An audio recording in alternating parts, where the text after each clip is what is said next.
गरीब की ज़िंदगी। एक समय की बात है, एक गांव का लड़का राजा की फौज में भर्ती हुआ। एक बार उसके देश के राजा की लड़ाई हुई। वह बड़ी बहादुरी से लड़ा। सब लोगों ने उसकी खूब प्रशंसा की। जब तक लड़ाई चलती रही उसकी ज़िंदगी ठीक तरह चलती रही। पर अब लड़ाई बंद हो गई। अब राजा को इतनी सारी फौज की ज़रूरत नहीं थी। अंततः उसने बहुत से सिपाहियों को फौज से निकालने की आज्ञा दे दी। बहुत से नौजवानों को सेना से निकलना पड़ा और वह सब बेरोजगार हो गए और उनके पास कोई काम नहीं बचा था। जो सिपाही निकाले गए थे उनमें वह नौजवान भी था। उसे भी नौकरी से निकाल दिया गया और नौकरी से निकालने के बाद उसे वापस अपने भाइयों के पास जाना पड़ा क्योंकि उसके माँ बाप नहीं थे। जब उसने कहा कि वह कुछ समय उनके पास ही रहेगा तो उसके दोनों भाई उसे लंबे समय तक अपने पास रखने के लिए तैयार नहीं हुए। वे बोले, हमारा तो अपना ही खर्चा बड़ी मुश्किल से चलता है, हम तुम्हें कैसे पाल सकते हैं। हमारे पास 2 वक्त का खाना भी मुश्किल से आता है। अब गांव छोड़कर जाने के अलावा और कोई रास्ता नहीं था। अंत में दुखी मन से उसे अपना गांव छोड़ना पड़ा और वह गांव छोड़कर चला गया। उसके पास अपने हथियार थे जिन्हें वह अपने साथ ले गया। अपनी बंदूक कंधे पर रखकर वह गांव से चल पड़ा। चलते चलते वह जंगल पहुंचा। वह बहुत ज़्यादा थक गया था, इसलिए वह एक पेड़ के नीचे आराम करने के लिए बैठ गया और अपने भाग्य के बारे में सोचने लगा कि ना तो मेरे पास पैसा है और ना ही मुझे कोई काम मिलता है। अब मैं कौन सा काम खोजूं जिससे मुझे 2 वक्त का खाना मिल सके। उसी समय हवा का एक तेज झोंका आया और धूल उड़ने लगी। जब उसने चारों ओर नज़र दौड़ाई तो अपने सामने एक अजनबी को खड़ा पाया जिसने हरे लाल रंग का बड़ा ही सुंदर गाउन पहन रखा था और वह बड़ा अमीर दिखाई दे रहा था। पर वह लड़का यह देखकर हैरान रह गया कि उसका एक पैर घोड़े के पैर की तरह था। वह आदमी बोला, मुझे मालूम है कि तुम इस समय क्यों परेशान हो, तुम्हें काम चाहिए है। मैंने ठीक कहा ना? हाँ, आपने सही कहा। वह आदमी बोला, तुम्हें मैं ढेर सारी दौलत दूंगा पर उससे पहले मैं तुम्हारी परीक्षा लूँगा। कहीं तुम मेरी सारी दौलत जुए आदि में बर्बाद तो नहीं कर दोगे? उसे सही जगह तो लगाओगे ना? और तुम किसी से डरोगे तो नहीं? वह लड़का बड़े गर्व से बोला, पहले मैं एक सिपाही था और एक सिपाही को कोई नहीं डरा सकता।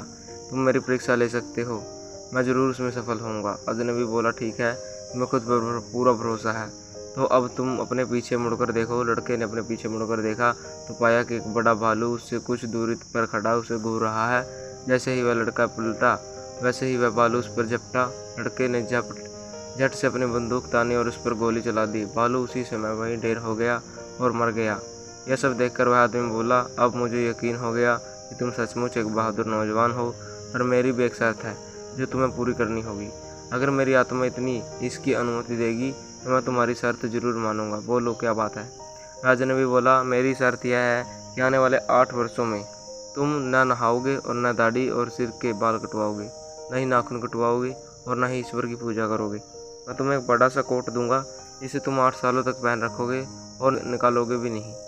अगर तुम इन 8 सालों के बीच में ही मर जाते हो तो तुम मेरे हो, पर अगर तुम जीवित बच जाते हो तो मैं तुम्हें अपनी शर्त से आज़ाद कर दूंगा और इतना सारा धन दूंगा जिससे तुम सारी ज़िंदगी आराम से गुजार सकोगे। तुम्हारे कोट की जेबें हमेशा धन से भरी रहेंगी और तुम मज़े की ज़िंदगी से जी सकोगे। सिपाही जिसे अपना भविष्य अंधेरे में दिखाई दे रहा था, कुछ देर सोच विचार करने के बाद उस अजनबी की सारी शर्त मान ली। तभी उस अजनबी ने मरे हुए रीछ की खाल उतारी और उस नौजवान के हाथों में देकर बोला, आज से यही खाल तुम्हारा कोट है और यही तुम्हारा बिस्तर। आज से तुम इसी पर सोओगे। फिर उसने वही ख्याल उस नौजवान के कंधों पर डाल दी और उसे एक नया नाम दे दिया। वह नाम था भालू की खाल वाला। इतना कहने के बाद वह अजनबी अचानक वहाँ से चला गया। नौजवान ने जब उसे कंधे पर डाला तो वह एक कोट बन गया और जब उसने इस कोट की जेब में हाथ डाला तो देखा कि उसकी जेब में पैसा ही पैसा था। उसमें इतना पैसा था कि वह उस लड़के से 8 साल तक ख़त्म ना हो। वह लड़का बहुत खुश हुआ। वह नौजवान भी उस घने जंगल से बाहर निकला। उसने सोचा कि पैसों की मजबूरी के कारणों से उस शर्त आदमी की सारी शर्तें माननी पड़ेगी। वह ईश्वर की प्रार्थना भी नहीं कर सकता। वह थोड़ा दुखी हुआ, पर तभी उसने सोचा कि वह इस धन से गरीब लोगों का भला तो कर सकता है। इतने सारे धन का उसे क्या करना है। उसी दिन से वह हर रोज़ गरीबों की मदद करता और खुशी से रहता। 1 साल तो जैसे तैसे किसी तरह बीत गया, उसे कोई दिक्कत नहीं आई। और दूसरा साल शुरू होते ही उसका सारा मुँह, दाढ़ी और सिर के बालों से ढक गया। 1 साल से उसने न दाढ़ी कटवाई और न ही बाल कटवाए थे। तभी उसने देखा कि नाखून भी बहुत बढ़ गए हैं। महीनों न नहाने की वजह से पूरा शरीर मिट्टी से भर गया है और उससे बहुत बदबू आने लगी है। जो कोई भी उस लड़के को देखता डर कर भाग जाता।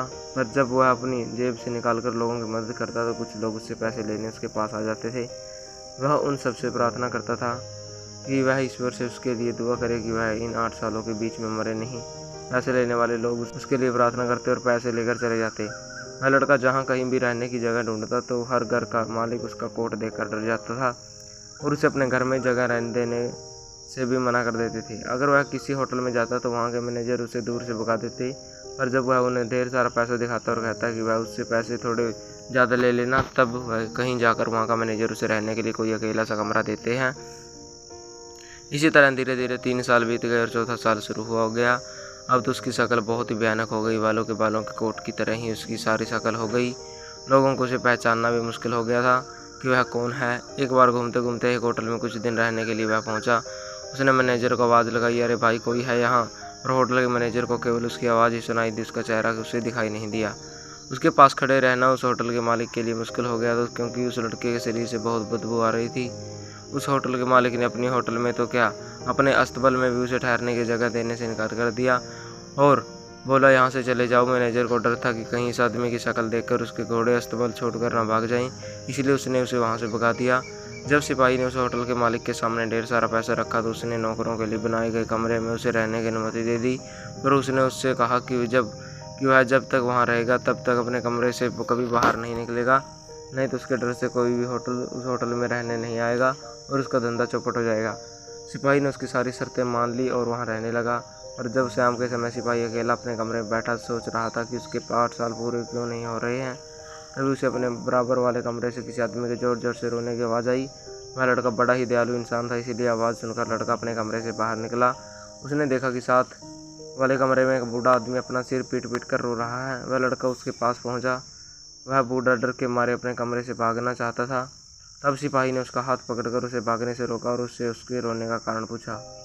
उस आदमी से बात करने पर बूढ़े आदमी का डर कुछ कम हुआ। उसने बताया कि वह जुए में सब कुछ हार गया है, उसके पास अब एक पैसा भी नहीं है, वह होटल का बिल भी नहीं चुका सकता। अब इस होटल का मालिक उसे जेल भेज देगा तो वह क्या करेगा?